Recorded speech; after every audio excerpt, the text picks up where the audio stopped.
Hi, it's Barbara, and I'm laughing.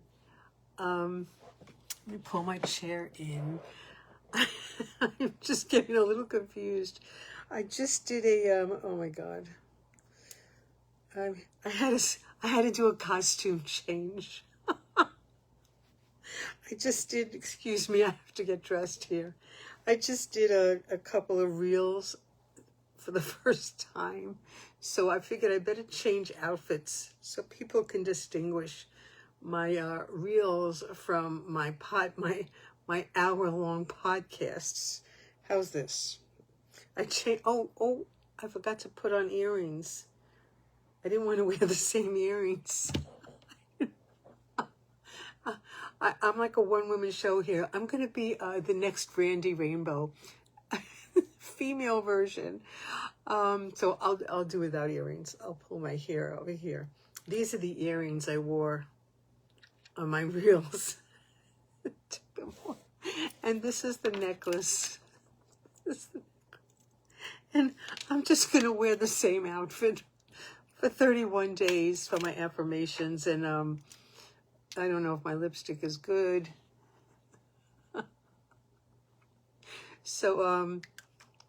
So it seems I have a new career, finally. So yes, this is Barbara. It is May. What date is it? Oh my God. Today is May 1st. Today's May 1st, 2026. I have to remember the different scripts. Okay, so this is a podcast. I just finished Reels, and before that I did affirmations for the month of May. So I have to find three different outfits, and I have hardly any clothes. If you see my podcasts, you'll see a green blouse, a black blouse, a red blouse. What else do I have? I have this, which I really don't like, but I was desperate. And then I have my, this dance leotard. Really, that's about all the clothes I have in my life left. So hi, it's Barbara Fiametta, May 1st, 2026, and I'm expanding my territory and having fun. The rest of my life is just insane. I have like 3 battles going on. Is my hair okay, guys? Did I do my hair right? I even added a clip so I could look different. And you know, the reason I have all this hair, to be honest, this is fake in the sense that I used to have all this hair around everywhere. But right now in the back, I have to tell you, I lost probably about 80% of my hair. I know it doesn't look it, but I had 80% more hair. The back does not look like the front. And also my prayer for straight hair for 73 years has been answered because the hair in the back is stick straight. So you know, I miss all that hair. It took so much time to do, but I miss it. But you know, I'm grateful I have what I have. And I panic when hairs are in my brush now because I'm losing the pretty white ones. I really wish they were more white. So anyway, so here we go. Glasses, are they straight? They're going to slide down. We still can't see my eyeballs because of my allergies. And I clearly need surgery, eye surgery. They've drooped. They've drooped since I've lost weight.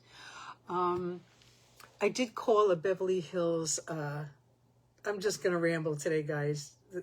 The only topic is going to be teaching. That's going to be my topic. But I called this plastic surgery place I went to in Beverly Hills many, many years ago when I had no wrinkles. I just had a little, what do they call those 2 little lines in between the eyebrows? And they put some Botox in there. So I asked them when the last time I was there, and they said 2011. And it's like one of the most renowned ones in Beverly Hills, and I couldn't remember the name. Today I remembered the name. I called them up, And I said the last time I was there, you said that these wrinkles, Botox would not help. I'm beyond Botox. That they would have to fill it with some kind of filler. So she said in order to see, not even the doctor, but to see his associate, I would have to pay $500 just to see them. And then it would be applied to actual work, which probably I can't afford till I'm 80. So at least I know he's still there. And and then I told you I wrote to this guy in Florida. Well, I didn't write to him yet, but I'm writing to this guy in Florida who lifts cheeks. Just, if you notice, I have cheeks. I've always had cheeks, but they never were like this low. So that he raises the cheeks. I'm looking because I could see myself in the camera. He lifts the cheeks and he lifts the marionette lines. So, but he did do a video where he said that, was it 80% or 90% of the people doing plastic surgery are not licensed plastic surgeons. That was good information. So anyway, so I told you I have to find out who did Joan Rivers, who did Elizabeth Taylor, and now I added the Kardashians, except I don't want those cheeks that she has. She has these big, big cheeks. And so anyway, so let's get to business. So what's the topic for today is teaching and children. The reason being is when I was doing my affirmations, check them out. Look on my, I don't even know how to tell you to find me. Look up at Fiametta. You'll find my podcasts, my 5-hour-long podcasts. But people are, I don't know if they're really listening or they're just scrolling by, but I get a little click, a little click. So I'm doing my affirmations and I'm reading that. I'll share one of my affirmations with you. My first affirmation is,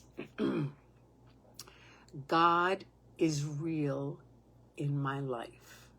So that's how I'm reading my affirmations. And while I'm reading these affirmations, I had a memory of how I would give spelling tests in my 2nd grade class.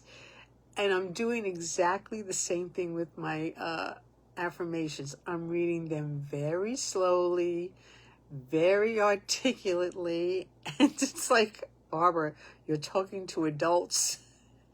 And I remember when I gave spelling bees, every Friday we had 10 or 20. I think I started out with 10 until about March, and then I added another 10 once I sensed that they were really studying, and I got the parents to kind of help them every night to say them, let them spell them back. God, this brings back so many memories. The parents, I would instruct them to say the word, have them spell it back, and if they were wrong, say it again and have them spell it again. And 10 words, so that was 10 points each. And I always prayed they would all get 100. So basically what I would do, if the word was, give me a word. Throw me a word, folks. Throw me a word. I'll get third eye psychic. What's the spelling word? Zoo. Okay. So I would say, zoo. I am going to see the animals in the zoo. Zoo. And then I'd watch them write. And the rule was, when they finished, they had to put their pencil down. So at least I know I got them all. Okay, and then I would say the next word. They could pick their pens up. And I would say number 2. I would say number 2. Well, let me back up and do this right. Okay, first of all, Okay, let me do this right. Don't scroll by. This is funny. Okay, so we have a piece of paper. Everybody would get a piece of paper, and then we had to learn how to fold it in half. Now I'm doing it as an adult, but for them, they had to put it on the table, fold it in half, and then kind of like, look how quick I did that, but it was a task for them to fold it in half, and I can't believe I'm doing this with you. And then, after they folded it in half, they had to put their heading. I can't believe I remember this. They had to put their heading on. And so they would have to write their name at the top, which would be Barbara. You see Barbara? Okay, and then on the other side, right by the fold, right by the crease, they would have to put the date, which is May, what is it again? May 1st, 2026. So this was the heading. Okay, and in the early days, we had to put the school, PS, number 7. So PS number 7, and then we'd put the classroom down. 2-2 meant, what did 2 mean? Second grade, room 237. So this was the heading. Barbara, May, PS, what did I write? PS number 7, second grade dash 237. And then you skip a space, and I had to teach them. The way I taught them to skip a space is they had to draw a squiggly line until they understood what it meant to skip a space.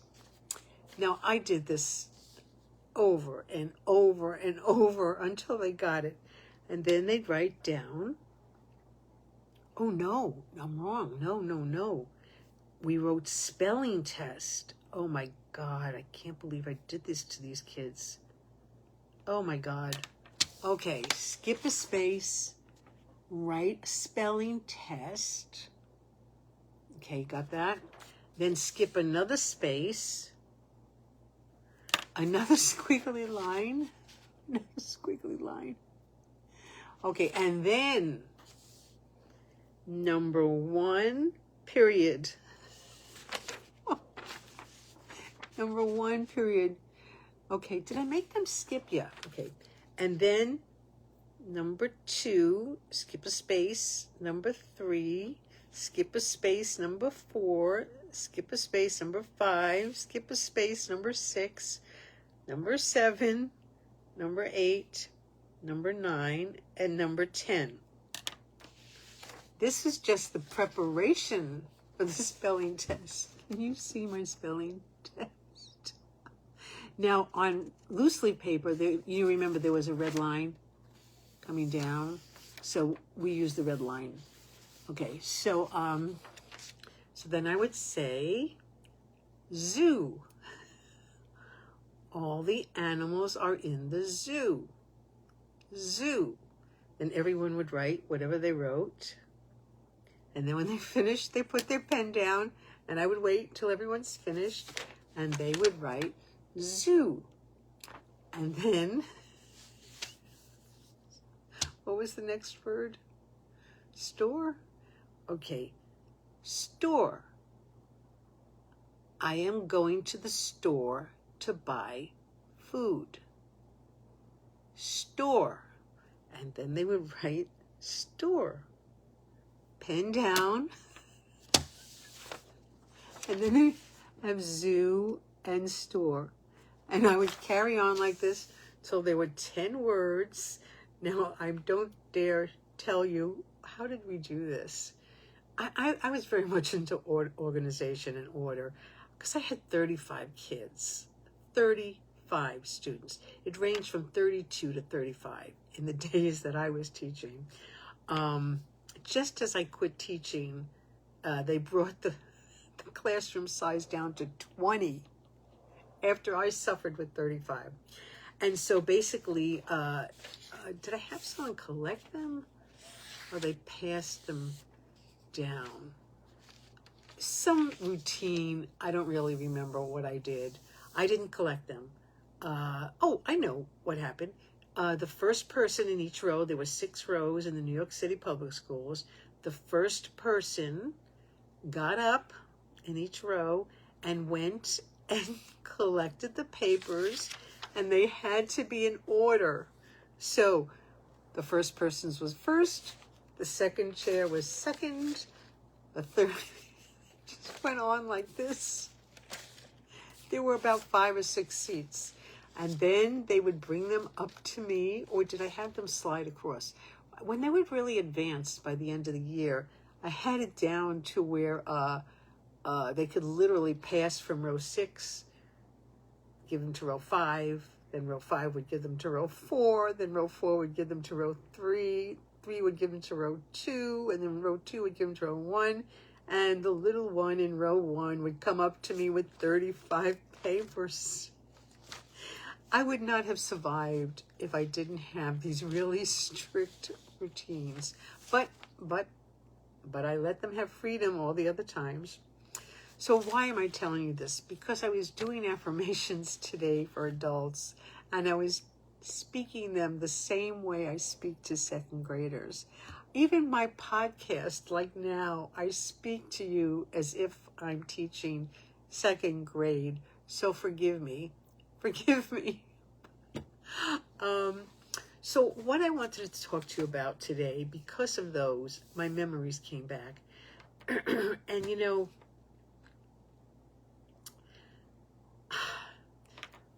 I have been so sad about the state of public schools. I don't know about around the country. I just know New York and California. And they're not too good. If you get a really good teacher, my candle. If you get a really, really good teacher, can you see my candle? You've lucked out. Your kids have lucked out. But, you know, so I'm just going to bitch here. A lot of teachers in the public schools, they stay until they're 95 years old.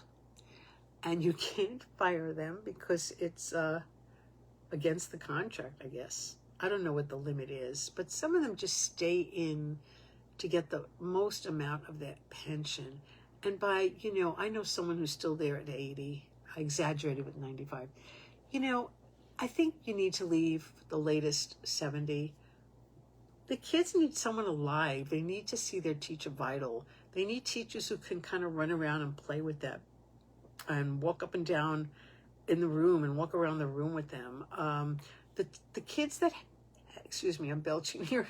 The kids that had the older teachers were out of control because the teacher was too old to keep them in a line. Even in the yard, they would go like, my line would be like nice and neat. And these other teachers that were like 80, 70, 80 years old, the kids would just like run into the classroom and not even line up. So that's number 1. Number 2 is they don't have supplies. They have them downtown, well, LA, in a warehouse. Because I'm just going to go all over here, guys. Forgive me. I have no order today. I wrote a grant. I wrote a grant it was $2,000 grant. And this had to be back in 1984. I knew intuitively that I was going to be competing with a lot of teachers. And so I just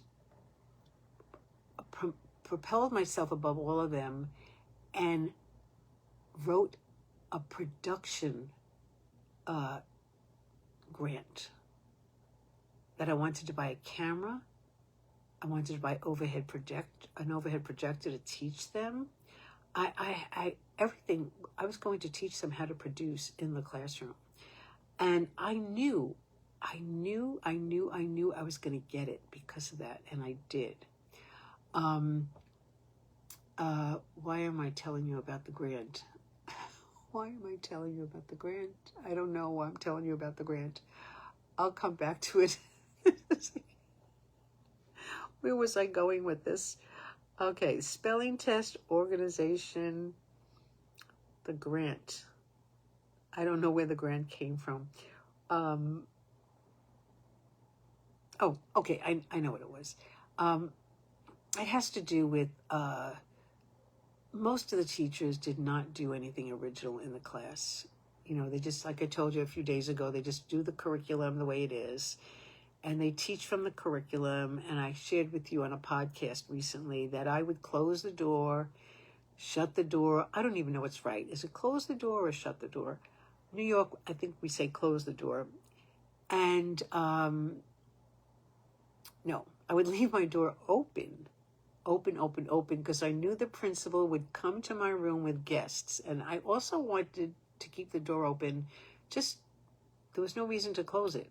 But I think I told you, if I heard steps or I heard the principal coming with guests, I would signal. I would either turn the lights off, switch the light off, just quickly, boom, boom, or say something like, let's go back to our desks. It was more coded than that. It was much more secretive than that. And they knew to stop whatever they were doing and calmly walk to their desks, take out their notebooks. And there was always an assignment that they had in their desk, you know, just in case. And so the principal would walk in with the guests, and all my kids would be sitting down doing the traditional task, you know, and, you know, they'd say, walk around, Mrs. So-and-so, you're doing very well. And they'd say hello to the children. And, you know, I don't know that the kids ever caught on to what I was doing. And then they would leave the guest, and I'd watch and wait for them. I had big windows. I could see them walk back to the principal's office. And as soon as I saw them walk back to the principal's office, I'd go back to the light switch, turn it on, and the kids knew they could go back to whatever center they were at. So why did I bring that up? Why did I bring that up? I don't know. Okay, so there's two things I'm forgetting. Production. I brought up about visitors. I'm trying to get to my point here. Okay, so my point is, it saddens me what's going on in the public schools. The kids are not getting a good education. And I was so bitter when I left my teaching career. I had a lot of students who were sexually molested by another teacher when they graduated from me and went to him. Big story in the newspapers, and that I had it. That was, I stayed one more year and I was done. Whenever I ran into young women who were planning on teaching, I don't know if this was right or not. If I should have done this, I don't know if I should have done this, but I would encourage them to teach in a private school. I would even go as far as to tell my parents at conference time when I was teaching them. I had a lot of gifted children. I would get, not a lot, I would get this, you know, from non-readers to gifted children and 3 groups in the middle. But whenever I got the gifted parents or the ones that I knew, you know, were really good learners and well-behaved, I really would encourage the parents to try to get them in a private school. My parents could not afford a private school, but then they had something called the magnet schools. So I really encouraged them to get their children into those schools because I knew they would get a better education. And so today, when I was doing my little affirmations and speaking like a teacher, all my memories came back of how much I loved working with children. And you know, when you respect children, when you communicate with them clearly, when they know that you really care and they get it, and you attend to all of them individually, you somehow make time for each of them, if not all 30 in the day, at least 15 and 15. Talk to them at lunchtime, in the lunchroom, on the yard. When children know that you care as a teacher, they will do anything for you. And it's not you want them to do anything for, I don't want them to do anything for me, but if you teach them something, they want to achieve, they want to succeed, they want to give you a good product. Yeah, and I haven't been a parent, but I would think it's the same thing in parenting. If you pay really good attention to your children, then when you give them a task, or they come home with their homework, I would imagine they would be eager to give it to you to sign. Oh yes, my parents had to sign the homework on the top, on the top. So I'm just laughing at all these routines I had. So in doing those affirmations and being reminded what it was like to speak so slowly like that, I started thinking what a wonderful profession teaching is. And yet, when I met young women who were going into it, I either discouraged them or told them to go to a private school. And I would find out later on down the line that they only stayed 2 or 3 years, that they did get burnt out and moved on to something else. So there's this constant flux of teachers these days going in and out. And so I guess what I wanted to share with you guys is open a school. I'm saying that to the entire United States of America. Get together with some parents, open a charter school. I don't know how it works with the money at the rate we're going with. He's going to probably close up all the schools at some point.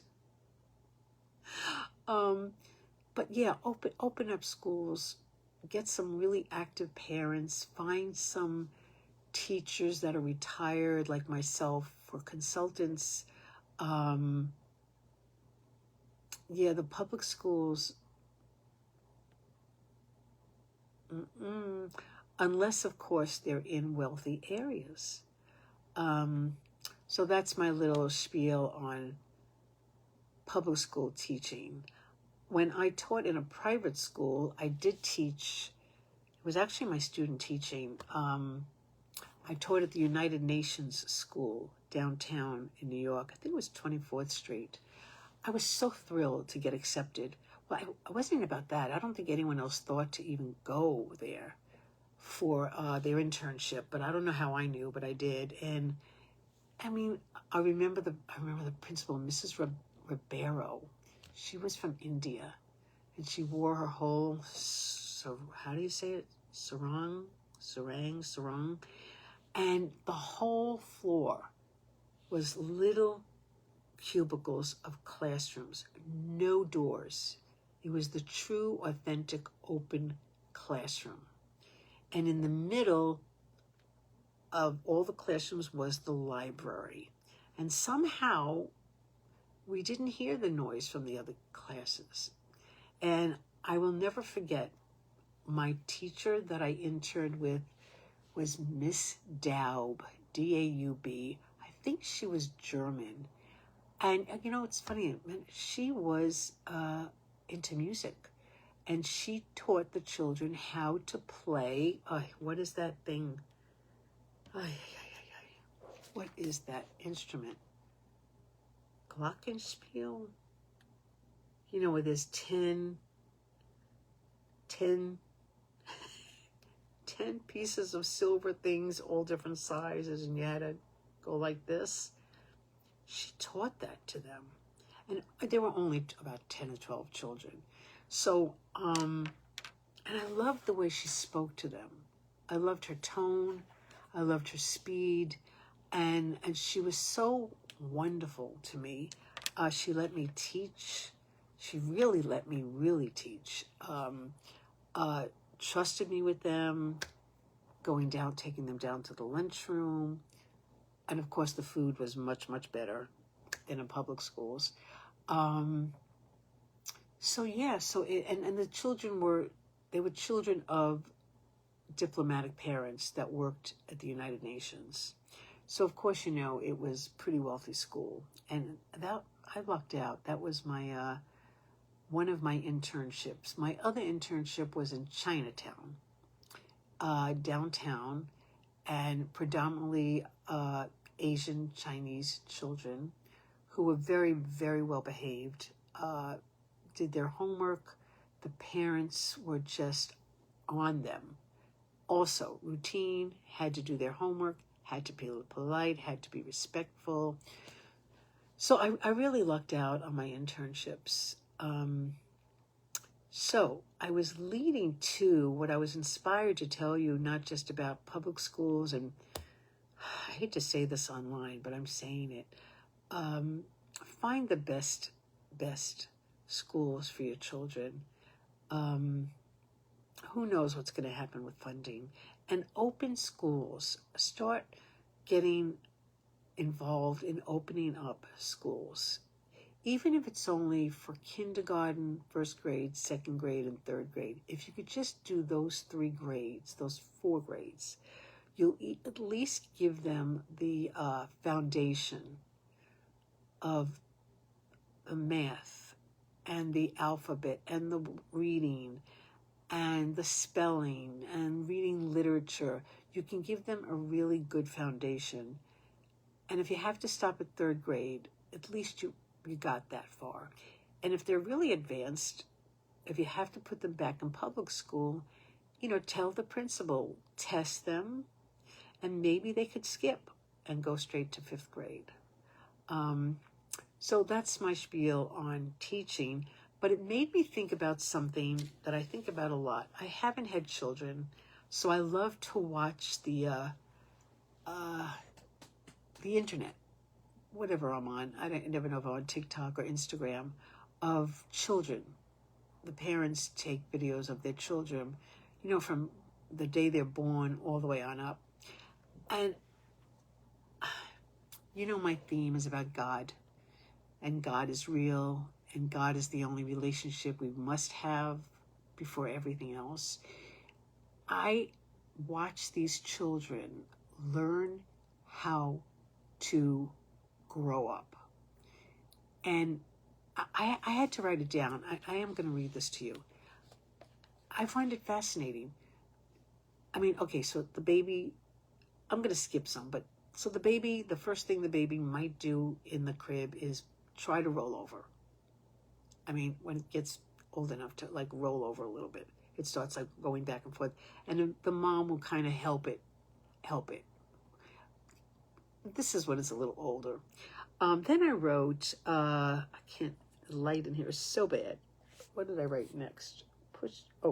Okay, so the next thing is that I've seen is they push themselves up on their hands, like kind of looking around with their feet in the back of them. And who is doing this? Who is doing this? No one's telling them to do this. The parents aren't telling them to do this. The parents aren't taking their hands and lifting them up. They just know to do that. And then I wrote this so fast. Then, I'm making a mess here. I can't read my handwriting. Then, so as their hands are up, eventually they start to move with their hands and they pull their body. So you see them, you know, crawling on the floor. They're not even crawling yet. They're just pulling their whole bodies with their hands. Then eventually a foot will come up. Eventually one knee will come up and it'll go out to the side instead of in front of them. Like, you know, they just kind of, you know, just goes out to the side. Eventually the other one comes out maybe 5 days later. And then eventually, before you know it, they are starting to crawl. Now, who's telling them to do this? Nobody. They're doing this on their own. Then the next thing is that they just start crawling all over the place. They just start crawling slowly first, and then they can go really, really, really fast. And then they get into all the cabinets. And if the parent's very nice, she'll take out all the pots and pans and let them play or crawl into the cabinet. And they'll just go anywhere and everywhere. And no one's telling them to do this. And then the next thing I wrote is the crawling. Then they crawl fast. And then at some point, it seems like they find a way to sit up. They just find a way to kind of tuck their legs in and they sit up. I didn't write any more after that. But if that doesn't prove that there is a God, power, source, creation, a life force that is instinctive, intuitive, because the parent isn't sitting there telling them what to do. You know, once they start walking, the parent does hold their hands, holds them up until they have their balance and can do it themselves. But it's all instinct. How can anyone deny that there is a power, higher, greater, bigger, gigantuan, infinite, that is not behind us growing? So I love to watch those. I love to watch those reels of the kids. They do the funniest thing. And of course, you know, I've seen tapes of them in their cribs. And when the lights are out, there's one family, they have their cameras, the video cameras on. And it's a girl and an older brother. So the little girl is in the crib and the brother is in the bed. And when the lights go out, you can see on the video camera, he walks over to her crib. He puts his legs up there and he helps her climb out of the crib to get into his bed with him.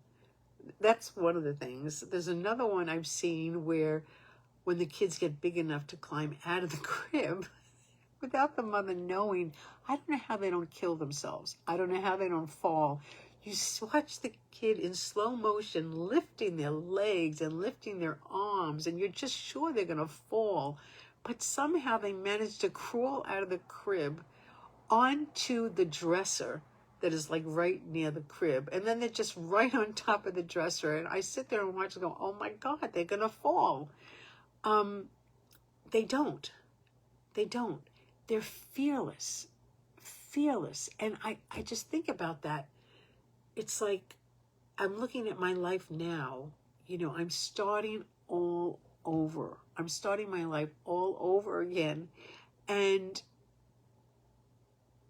something's inspiring me. Something is guiding me. I'm older now. I have my own ideas. I have my own direction of where I want to go that I'm not following because I didn't expect to do this. Little belch. But even now as an adult, I can feel the urge. There's a life force that is urging me out of where I have been in hell for 15 years, is urging me and pushing me back out. It's not like I didn't want to. It's just that my situation was not good. I just couldn't get ahead. And the only reason I'm able to do this, at least I have a roof over my head. So that is so poisonous, but I have a roof. I have my pad. I have you guys. I have my candle. And I have my floor that I sleep on now. So even now I can feel that I'm being guided, that my life force is being guided. But now it feels like I'm moving more into my purpose. But I guess the point I want to make is I don't have words for it. How is it that these children, how is it that I learned how to walk and crawl? And then I was looking at some of my baby pictures. I have a few left, you know, where I'm sitting there at the, what do you call it that we sit in? I don't have dementia, guys. It's just old age. What is it? The seat that you sit on. the baby goes in and where you put their food. And there's a picture of me sitting there like with my hands, just like squishing stuff. I've seen this on internet as well. And eventually you get a plate. Eventually you get a plate. Eventually you get a fork. Eventually the mother does put the fork, tries to teach you how to put the food in your mouth with the fork. And the bibs, high chair. That's what it is. It's a high chair. I'm just on delay. I don't, it's not a memory thing. It's a delay. I have like a 25-second delay. High chair. And then that thing that goes around you. And the bib. I do remember bibs. I remember bibs. And bibs are updated too. Now they have bibs where it's not just flat. It actually has a cup. Like a cup, so if anything drips out of your mouth, it goes into the cup. I'm sure if I walked into a baby store today, I would be shocked at what they have for kids. So yeah, isn't that amazing? It's amazing. And so what made me think about it too is that chart that I made. If you're just coming in new, you have no idea what I'm talking about. But if you've been following me, I've been stressing. I've been stressing. I've been encouraging, cheers, to take baby steps in our lives. So I'll flash you for a minute. Okay, so there's my baby step chart. And I just think about the little kids. Like each step they take leads them into walking, eating, talking. Eventually they have to do the potty. Now that to me is a miracle. How in the world do you teach a child to go in that little pot? See, these are experiences I've never had. That to me is a miracle, that you can actually get a child and train a child to go in the little potty. You parents must be laughing at me. That's a feat in itself, really. And I have a favorite family. I have actually 3 families that I follow. I'll tell you, that's another thing, people. Not only open schools, but conscious parenting. I'm watching 3 families where the parents consciously parent their children. They talk to them. They ask them questions. They present problems to them to solve. And no matter what they do, of course, there's praise. There's one dad, he's just brilliant. He should be a principal in a school. I actually posted him, but apparently he's copyrighted or trademarked it because I got a little notice that I wasn't supposed to be sharing his posts. So, and I understand that. But I've watched him go through 2 children. He's got an older sister now and a little brother. And today was the funniest thing. And the parents are incredible. So, what are we going to do? We need good parents. We need great schools. So many of us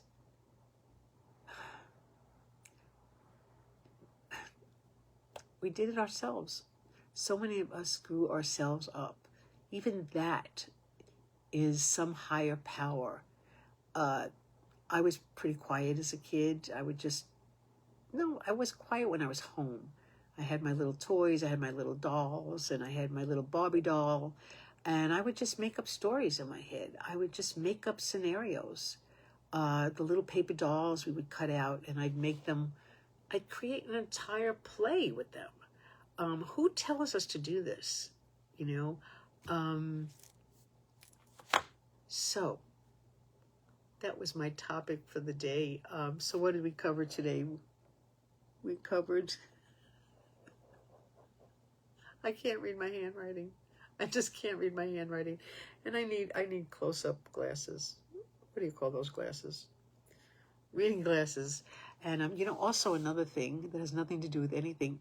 I did ask for tint on my glasses because of the sun in LA, but they tint in here. I don't know why. I guess the light. I don't know. So this is my third outfit for the day. Now I have three things. I have my my podcast, I have my affirmations, and I have these little reels that I'm experimenting with. You should check out my little reels. I'm gonna send them out to you. They're not really nice. They're not nice. It's the more stern side of me. So I don't want to cut this off. So let's see. Where should we go with the, let's see, teaching. Let's see.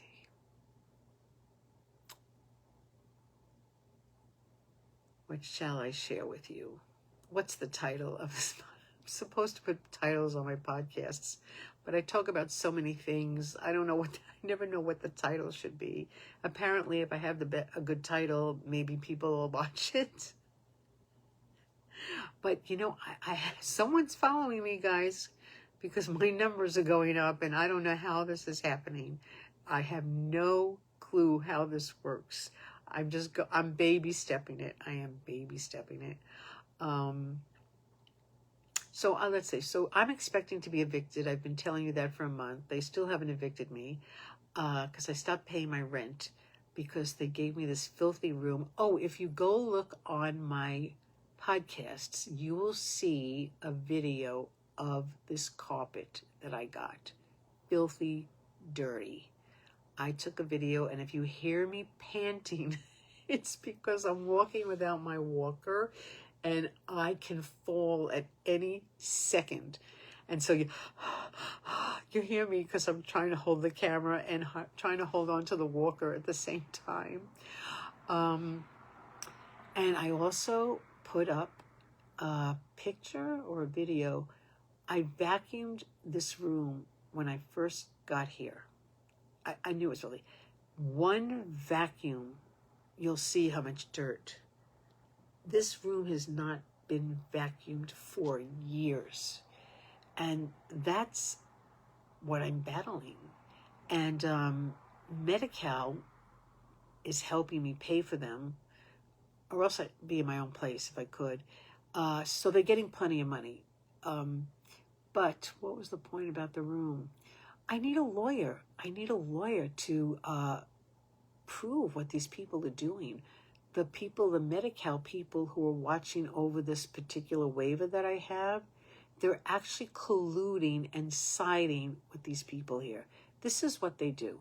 They give them a check under the table to shut me down, and then they're all colluding. And I had a medical evaluator here. I'm just going to tell you, medical evaluator here last Thursday or Friday. And we were talking for 2 hours. And I knew by her attitude, this is the third time I met her, that her supervisor, who's colluding with these people, already brainwashed her in what to ask me. And she even tried to put words in my mouth. So she was trying to put words in my mouth, try to get me to say them so she could document them. They think I'm stupid. And several times I had to say to her, no, that's not what's going on. This is what's going on. And taped it, of course. So I get a letter from her, an email this morning. And after a 2-hour conversation, she writes down 2 things. It's too long a story, but one of them was such a lie. I got so angry, guys, and I think of you when I go off balance emotionally. And I said, God, I don't know what to do here. I said, I am so enraged that I cannot prove the collusion. I cannot prove that they're lying. But they haven't evicted me yet. So I think they may have seen my my video, because one of the workers, I'm sorry guys, I'm stuttering all over the place here. Just tune out. I'm doing this for me. Do you know on Facebook when you see a wall of people going around and around to friend, you know, you see all these people? Well, my case manager showed up on my wall. I don't know why. I don't know if she's stalking me. I didn't friend her. She didn't friend me. But I saw her and I said, okay, maybe they're not evicting me because maybe they are looking at my Facebook. Maybe they see that I'm not a fool. Maybe they see that I am involved with society. I don't know. It could show up tomorrow. But so yeah, so these places, these nursing homes, whenever the state comes out or anyone else, they collude to not put in a complaint about the facility, and instead they blame the patient. So somehow it's my fault that the carpet's filthy. In fact, someone here told the Medi-Cal person that I made the stains. You have to go look at this tape. I think it's under, there's different categories. But if you see it, you will see that they're telling me I made these stains. Anyway, this medical evaluator lied in the report. And she said to me to review it. And so, folks, I had to not do anything. I'm going to wait till Monday or Tuesday, because what's going to come out of my mouth is, you're full of SHT. That is what I wanted to write. Yeah. So I'm getting a little too bold, possibly. But what can they do to me? I mean, they would have to prove. What would they prove? That I urinated all over this carpet, for 50 days in a row or something. So anyway, I'm happy to do this. I love doing this. And I could do it so much better if I was out of here. So I'm grateful. I'm grateful to be getting dressed. I'm grateful to be doing my hair. I'm grateful to be putting on some jewelry. I had nothing, guys. I had to go on Amazon, which I hate to go on there, and just get some earrings, get a couple of blouses. I really have nothing. And they are not cheap. I would be better off going to a department store. I would if I could really go up and down the aisles like I used to be able to do and find the sales. But so this thing, where did I get this? This came with me. I did have this. But I'm losing weight, guys. So these things are too big. Getting too big. And I went down a bra size. Can't believe I'm telling you all this. I went down a bra size. You don't know how exciting this is to go down sizes in my leggings and my bra size and my blouse size. It is thrilling. I'm giving myself 2 more years. I'm 73, so I'm giving myself until my passion project that I'm not talking about. I'm giving myself till December 31st, 2028, when he's either dead or gone, to not only have my weight off, but it's problematic, guys. I've never had this problem because I was thin, but when you lose weight, especially at this age, there is some fat.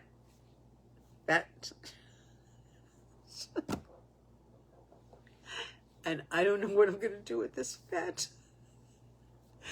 And I already asked ChatGPT what to do with the fat. And it was not very helpful. I mean, essentially, I do have to work out. I have to get back to what do you call those things?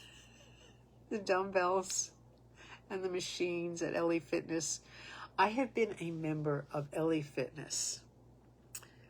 I moved out in '79. I became a member of LA Fitness in 82. It was cheap then, whatever it was. Let's say it was $100. And then it was called something else. And then LA Fitness bought it. And when they bought it, I still had my contract. So because I still had my gigantic pink contract, I used to save everything. I've saved everything. Papers. That's probably why they're all gone now. Because I had that contract, I was able to pay $11.99 a month. Where can you pay $11.99 a month for a spa? Okay, so what I would do is January 1st, I would go and work out at LA Fitness. I would last till about January 10th, and then I didn't return until the following January. So I have been paying $11.99 a month, let's say $12.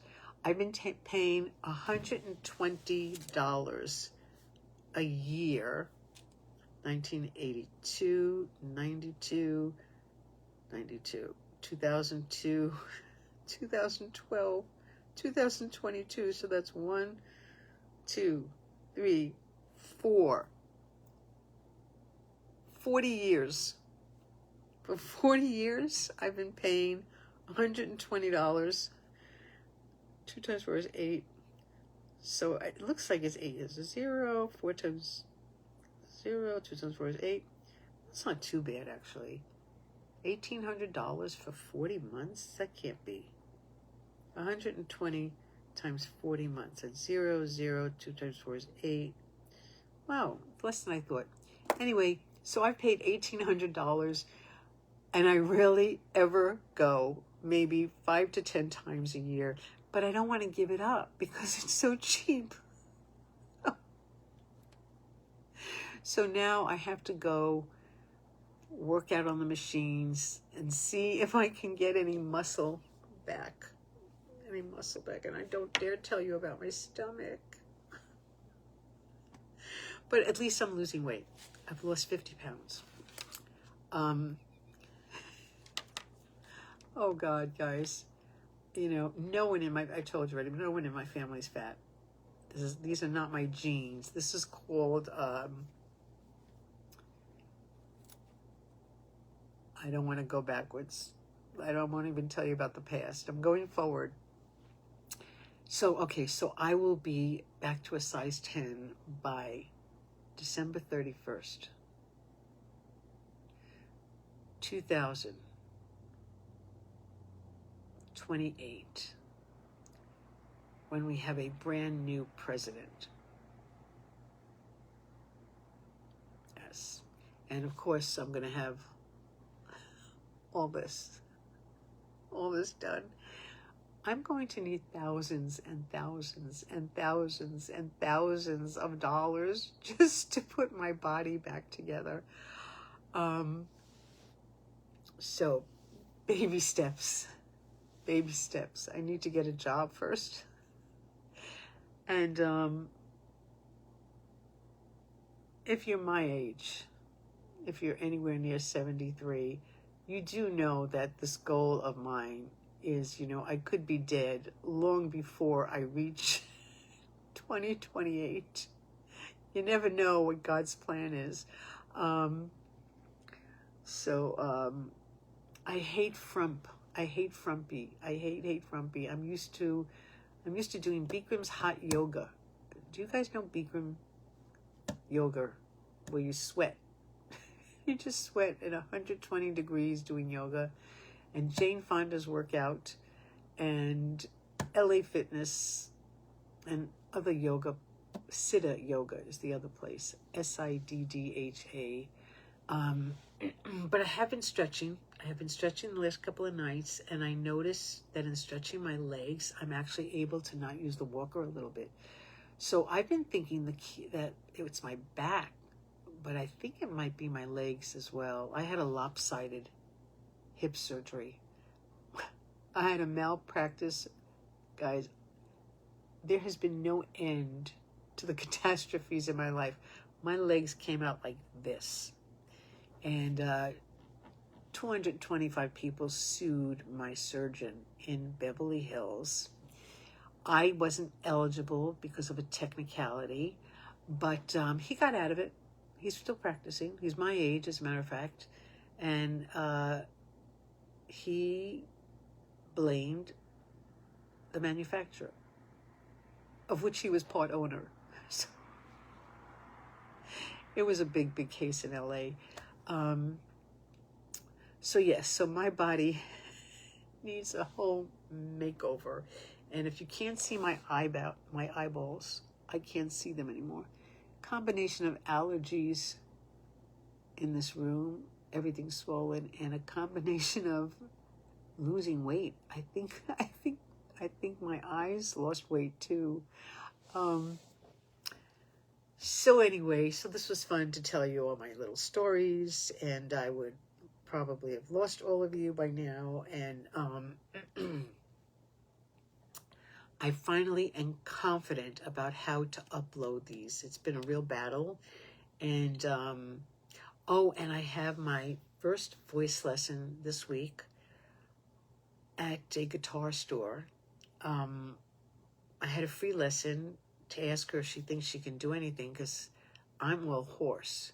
So we're going to give it a go and see if I can start getting my vocal cords thinned out. I don't know how while I'm hoarse, but at least I'll give it a go.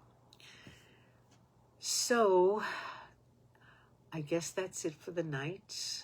Check out my affirmations for the month. They're going to be the same affirmations every single day for 1 month. And let me know if you see my little reels. Now, those, I have no idea how those work. They're very short, to the point, and I think you'll get a kick out of them. And I've got to get something done with these glasses.